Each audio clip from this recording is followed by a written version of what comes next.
வணக்கம், welcome to easy English channel. Easy English சேனல்ல இன்னைக்கு ஒரு சூப்பரான டாபிக் இருக்கு பாருங்க. அழகா நம்ம டே டு டே லைஃப்ல நம்ம அடிக்கடி பேசக்கூடிய வாக்கியங்கள் தான் இருக்கு. எனக்கு பாட்டு பாட தெரியும் அப்படின்னு சொல்லுவோம், இல்லைன்னா எனக்கு பாட்டு பாடுறது எப்படின்னு தெரியும். ரெண்டுமே ஒண்ணுதான், எப்படின்னு தெரியும்.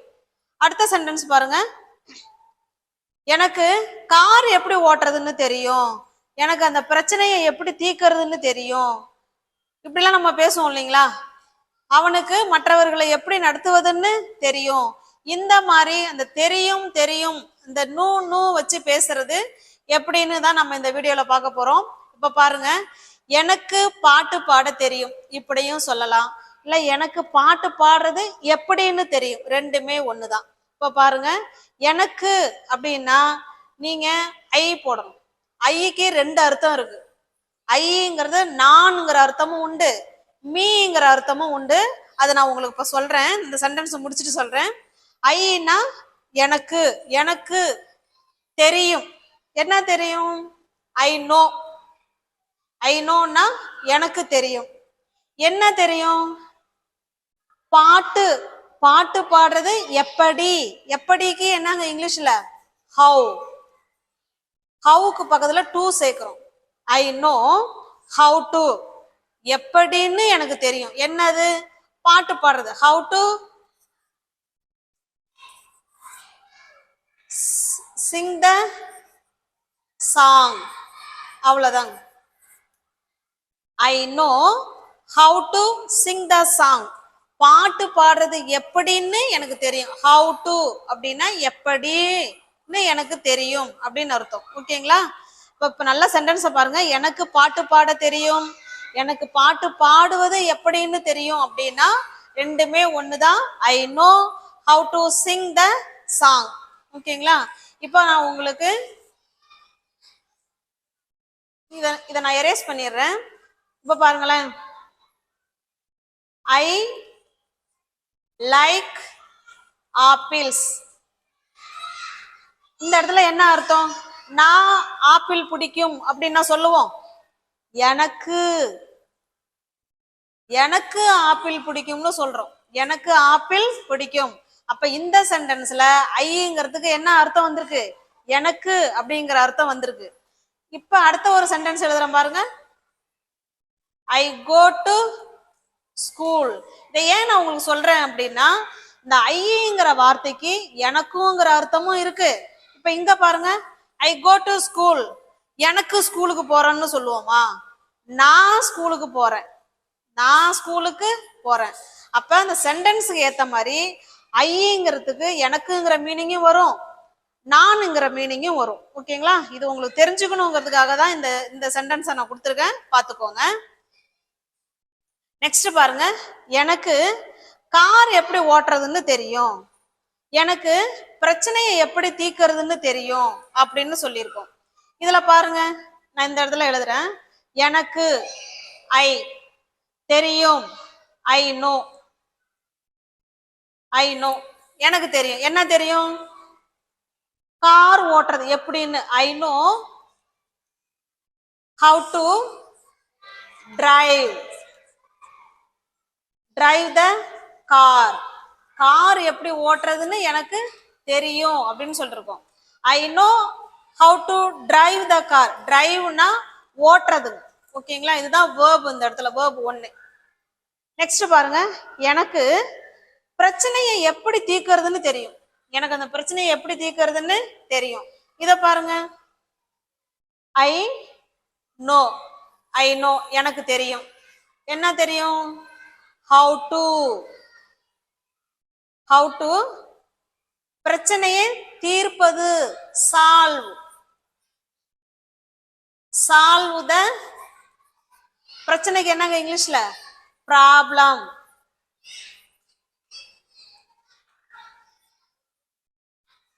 அவ்வளவுதாங்க. I know how to solve the problems. எனக்கு அந்த பிரச்சனையை எப்படி தீர்க்கறதுன்னு தெரியும் அப்படின்னு சொல்லியிருக்கோம். நெக்ஸ்ட் பாருங்க, அவனுக்கு மற்றவர்களை எப்படி நடத்துறதுன்னு அவனுக்கு தெரியும். இப்ப அவனுக்கு அப்படின்னா என்ன சொல்லுவோம்? he தெரியும். நோ இது கூட எஸ் சேர்க்கிறோம். ஏன்? சப்ஜெக்ட் he வந்திருக்கிறதுனால verb கூட எஸ் சேர்க்கிறோம். he knows அவனுக்கு தெரியும். என்ன தெரியும்? how to நடத்துவது. அதுக்கு இங்கிலீஷ்ல ட்ரீட். ட்ரீட்னா ஒருத்தவங்கள நடத்துறது. how to treat others மற்றவர்கள் அப்படின்னா others. அவ்வளவுதாங்க. he knows how to treat others அவனுக்கு மற்றவர்களை எப்படி நடத்தணும்னு அவனுக்கு நல்லாவே தெரியும் அப்படின்னு சொல்லியிருக்கோம். நெக்ஸ்ட் பாருங்க, அவனுக்கு நீந்த தெரியும் அப்படின்னு சொல்ல போறோம். எப்படி சொல்றான்? அவனுக்கு he தெரியும். நோஸ்ன்னு போடணும், நோஸ் போட்டக்கூடாது. he knows நீந்த அப்படின்னுட்டு to swim அப்படின்னு போட்டக்கூடாது. இது தவறு. ஓகேங்களா? அவனுக்கு நீந்த தெரியும் அப்படின்னா அவனுக்கு எப்படி நீந்தறதுன்னு அவனுக்கு தெரியும். அந்த எப்படிங்கிறது அங்க மறைஞ்சு இருக்கு. அதனால நீங்க இந்த மாதிரி சொல்லிட்டீங்கன்னா இது தவறாயிடும். இப்படி சொல்லக்கூடாது. எப்போதும் போல இப்ப நம்ம சொன்னோம் இல்லைங்களா, அது போல சொல்லணும். he knows how to swim. இந்த how toங்கிற வார்த்தையை சேர்க்கணும். ஓகேங்களா? he knows how to swim அவனுக்கு எப்படி நீந்தறதுன்னு தெரியும். அவளுக்கு கித்தார் வாசிக்க தெரியும். அவளுக்கு கித்தார் வாசிக்க தெரியும்னு சொல்றோம். அவளுக்கு என்ன இங்கிலீஷ்ல? she தெரியும். knows ஏன் எஸ் போடுறோம்? சப்ஜெக்ட் he she itலாம் வந்தா verb கூட எஸ் போடுறோம். அவளுக்கு தெரியும். என்ன தெரியும்? கித்தாரு எப்படி வாசிக்கிறதுன்னு தெரியும். how to இந்த மியூசிக்கல் இன்ஸ்ட்ருமெண்ட்ஸ்லாம் வாசிக்கிறதுக்கு playing. how to play the guitar. ஓகேங்களா? அவ்வளவுதாங்க. she knows how to play the guitar அவளுக்கு கித்தார் எப்படி வாசிக்கிறதுங்கிறது தெரியும். நெக்ஸ்ட் பாருங்க, அவர்களுக்கு டீ போட தெரியும். அவங்களுக்கு டீ போட தெரியும். இதை எப்படி சொல்லலாம்? அவர்களுக்கு they தெரியும். they know how to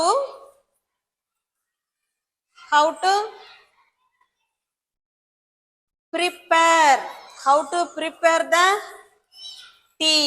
அவ்வளவுதாங்க. டீ காஃபி என்ன வேணாலும் சொல்லிக்கலாம். அவங்களுக்கு டீ போட தெரியும், காஃபி போட தெரியும் அப்படின்னா சொல்லிக்கலாம். they know how to prepare the tea. they know how to prepare the coffee. Next பாருங்க, அவனுக்கு கேக்கு சுட தெரியும். அவனுக்கு கேக்கு செய்ய தெரியும்னு சொல்றோம். அவனுக்கு என்ன இங்கிலீஷ்ல? he knows how to சுடுறதுக்கு இங்கிலீஷ்ல பேக்குங்க. பேக் இந்த இடத்துல பேக்குங்கிறது வேர்புங்க. Bake a cake. அவனுக்கு கேக்கு சுட தெரியும். இதுல நம்ம ஒரு கேக்குன்னு சொல்லியிருக்கோம், இல்லைன்னா த கேக் பொதுவா கூட சொல்லலாம். ஓகேங்களா? he knows how to bake a cake இல்லைன்னா he knows how to bake the cake. அவனுக்கு கேக்கு சுட தெரியும் அப்படின்னு சொல்லியிருக்கோம். நெக்ஸ்ட் பாருங்க, எனக்கு எப்படி வரையணும்னு தெரியும். எனக்கு எப்படி வரையணும்னு தெரியும். இதை எப்படி சொல்லலாம்? I know எனக்கு தெரியும். எப்படி how அதுக்கு பதிலா to சேர்க்கிறோம். how to draw வரையறதுக்கு என்னங்க இங்கிலீஷ்ல? draw. அவ்வளவுதாங்க. I know how to draw எனக்கு எப்படி வரையணும்னு தெரியும். எனக்கு கம்ப்யூட்டர் எப்படி பயன்படுத்துறதுன்னு தெரியும். இந்த கம்ப்யூட்டர்லாம் எனக்கு பயன்படுத்த தெரியும் அப்படின்னு சொல்றோம். பாருங்க, I know எனக்கு தெரியும். என்ன தெரியும்? how to பயன்படுத்துறது, how to use the computer எனக்கு கம்ப்யூட்டர் எப்படி பயன்படுத்தணும் அப்படிங்கிறது எனக்கு தெரியும் அப்படின்னு சொல்றோம். ஓகேங்களா? இந்த I know இது ஒன்றும், அடுத்ததா சொல்றதுக்கு முன்னாடி இந்த ஹவு டுங்கிற வார்த்தையை சேர்த்துக்கிறோம். நெக்ஸ்ட் பாருங்க, எனக்கு அந்த பிரச்சனைய எப்படி தீர்க்கிறதுன்னு தெரியும். எனக்கு அந்த பிரச்சனையை எப்படி தீர்க்கிறதுன்னு தெரியும். ஐ நோ, எனக்கு தெரியும். என்ன தெரியும்? How to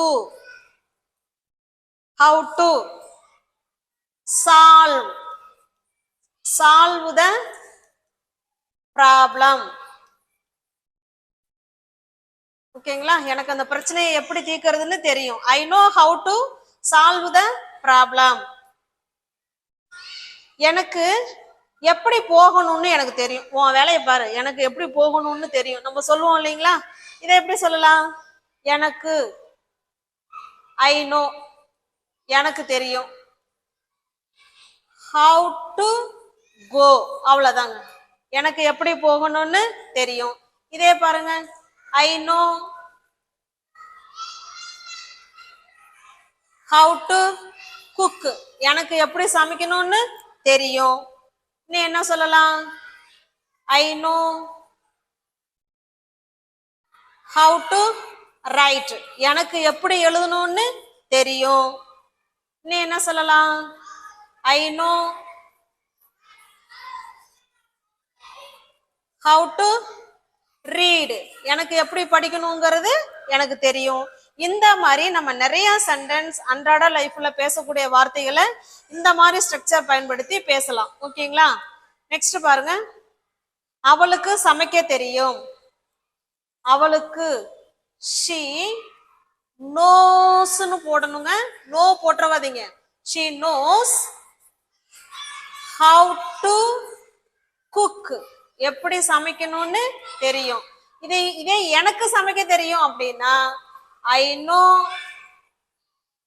how to cook, அவ்வளவுதாங்க. இங்க she வந்திருக்கிறதுனால verb கூட எஸ் சேர்க்கிறோம். இங்க ஐ வந்திருக்கிறதுனால வெறும் verb மட்டும் சேர்க்கிறோம். அங்க எஸ் சேர்க்கல. ஓகேங்களா? அவளுக்கு எப்படி சமைக்கணும்னு தெரியும், எனக்கு எப்படி சமைக்கணுங்கிறது எனக்கு தெரியும். நெக்ஸ்ட் பாருங்க, அவனுக்கு நீந்த தெரியும். இதை எப்படி சொல்லலாம்? அவனுக்கு he knows, அவனுக்கு தெரியும். என்ன தெரியும்? how to swim, அவனுக்கு எப்படி நீந்தறதுன்னு தெரியும். எனக்கு நடிக்க தெரியும். இதை எப்படி சொல்லலாங்கிறத கமெண்ட் பாக்ஸ்ல கமெண்ட் பண்ணுங்க. வீடியோ பிடிச்சிருந்தா லைக் பண்ணுங்க, சப்ஸ்கிரைப் பண்ணி வச்சுட்டு வீடியோ பாருங்க. ஆன்சரை வந்து கமெண்ட் பாக்ஸ்ல கமெண்ட் பண்ணுங்க. தேங்க்யூ.